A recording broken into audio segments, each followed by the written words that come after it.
Ovudiki u.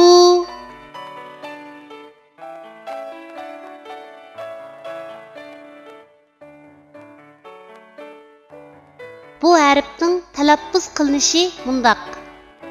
U.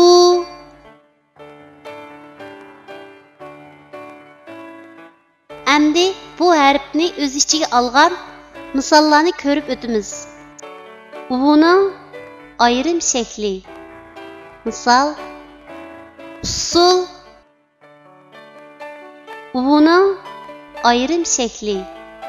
Misol dumboq. Uning oyog'idan olinadigan shakli. Misol bug'a. Uning oyog'idan olinadigan shakli. Misol Mas'ud.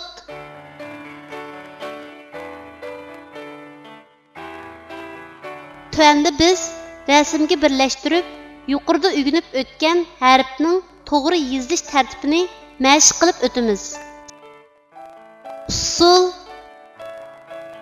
u harfining ayrim shaklining yozilish tartibi.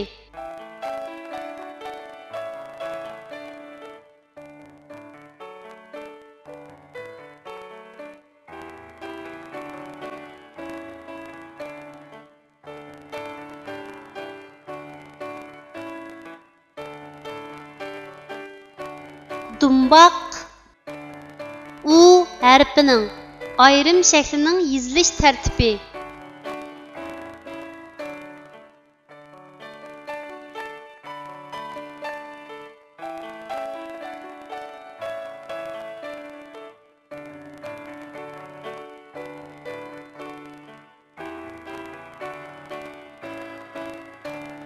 Bug'a u harfining oyog'idan olinib keladigan shaklning yozilish tartibi.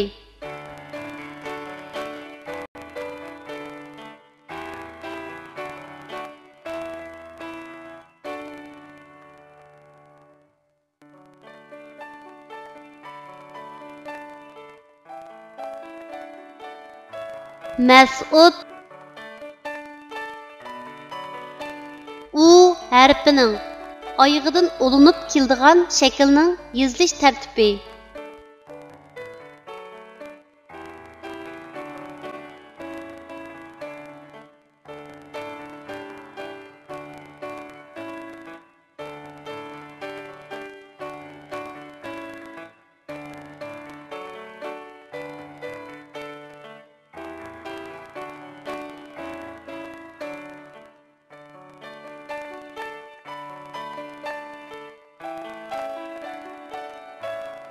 Kichik do'stlar, tuandagi so'zlarni menga aytib o'qinglar.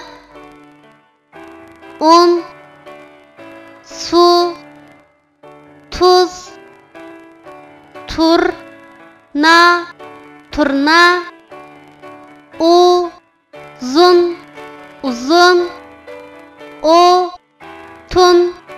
o'tun.